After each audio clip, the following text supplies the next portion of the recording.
জিবরাইল আমিন রাসূলুল্লাহর কাছে আসলেন, বলেন ইয়া রাসূলুল্লাহ এই ঘটনা আছে সবকিছু। সাহাবীরা দেখলেন যে রাসূলুল্লাহ সেজদাতে গেলেন, 5টি সেজদা করলেন। কটি সেজদা? এটা মনে করে রাখেন, আপনি কাজে লাগবে। রাসূলুল্লাহ 5টি সেজদা করলেন। সাহাবীরা সেখানে উপস্থিত ছিলেন, বললেন ইয়া রাসূলুল্লাহ আপনি যে সেজদা করলেন 5টি সেজদা, যে এই সেজদা এর পূর্বে আমরা কখনো দেখিনি, এর রহস্য কি আছে? এর রহস্য কি আছে? এর কারণ কি আছে যে আপনি 5টি সেজদা করলেন? কি কারণ আছে? আল্লাহ নবী বললেন, আল্লাহ রাব্বুল আলামিন জিবরাইলকে পাঠিয়েছেন আমার কাছে। আর জিবরাইল আমিন বললেন ইয়া রাসূলুল্লাহ এই কায়নাতের মধ্যে সব থেকে আল্লাহ রাব্বুল আলামিন যাকে বেশি ভালোবাসেন তিনি হলেন হযরত আলী। তো আমি শুনে সেজদায় শুকর আদা করলাম। সাহাবীরা অবাক হয়ে গেলেন, বলে ইয়া রাসূলুল্লাহ দ্বিতীয় সেজদা কেন করলেন? রাসূলুল্লাহ বললেন জিবরাইল আমিন আমার কাছে দ্বিতীয়বার আসার পরে বললেন ইয়া রাসূলুল্লাহ এই কায়নাতের মধ্যে, জগতের মধ্যে হযরত আলীর পরে আল্লাহ রাব্বুল আলামিন যাকে বেশি ভালোবাসেন তিনি হলেন হযরত ফাতেমাতুজ জাহরা। বলুন না সুবহানাল্লাহ। দুটো সেজদা করলেন। মুসলমান বলতে চায় না। সাহাবীরা জিজ্ঞাসা করলেন ইয়া রাসূলুল্লাহ আপনি তৃতীয় সেজদা কেন করলেন? রাসূলুল্লাহ বললেন জিবরাইল আমিন আল্লাহর বারগাহ থেকে ওহী নিয়ে আসলেন আর বললেন ইয়া রাসূলুল্লাহ হযরত আলী, হযরত ফাতেমার পরে আল্লাহ রাব্বুল আলামিন যাদেরকে বেশি ভালোবাসেন তিনি হলেন হাসান ও হোসাইন। আমি শুনে আনন্দ করলাম আর আমি সেজদায় শুকর আদা করলাম।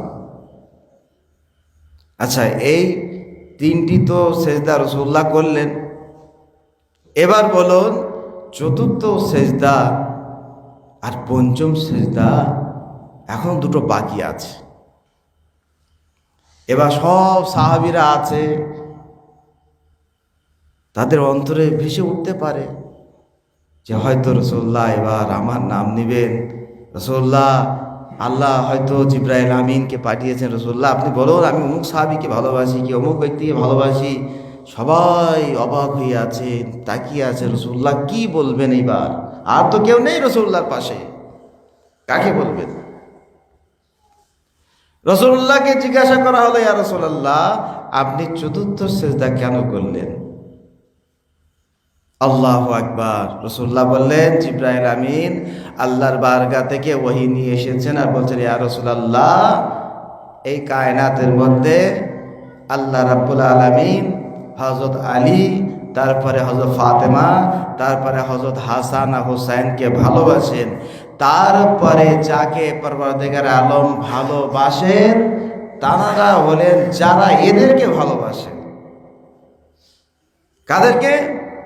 হযরত আলী, হযরত ফাতেমা, হাসান, হুসাইন।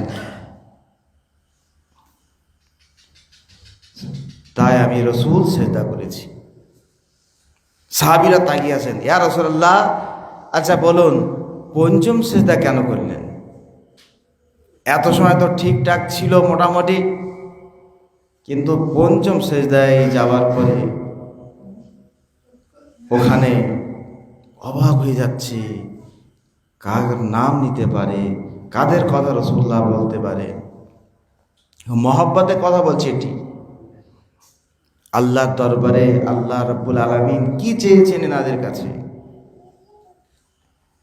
রাসূলুল্লাহ বললেন পঞ্চম সেজদা যে আমি করেছিলাম, জিবরাইল আমিন আল্লাহর বারগাতে ওহী নিয়ে আসলেন, বললেন ইয়া রাসূলুল্লাহ এই কায়নাতের মধ্যে পরবর্তীকার আলম যাকে বেশি ভালোবাসেন তিনি হলেন হযরত আলী, আর হযরত আলীর পরে যাকে বেশি ভালোবাসেন তিনি হলেন হযরত ফাতেমা, আর হযরত ফাতেমা জাহরার পরে যাকে বেশি ভালোবাসেন তানারা হলেন ইমাম হাসান আর হোসেন। তারপরে হাসান হোসাইনের পরে যাদেরকে পরবর্তীকালে আলম বেশি ভালোবাসেন, যারা এই চারজনকে ভালোবাসে তাদেরকে ভালোবাসে। আর পঞ্চম স্থানে ইয়া রাসূলুল্লাহ, যারা এই চারজনকে ভালোবাসে তাদেরকে আল্লাহ ভালোবাসে, এবং যারা এই চারজনকে ভালোবাসে তাদেরকে যারা ভালোবাসে আল্লাহ রাব্বুল আলামিন তাদেরকে ভালোবাসে।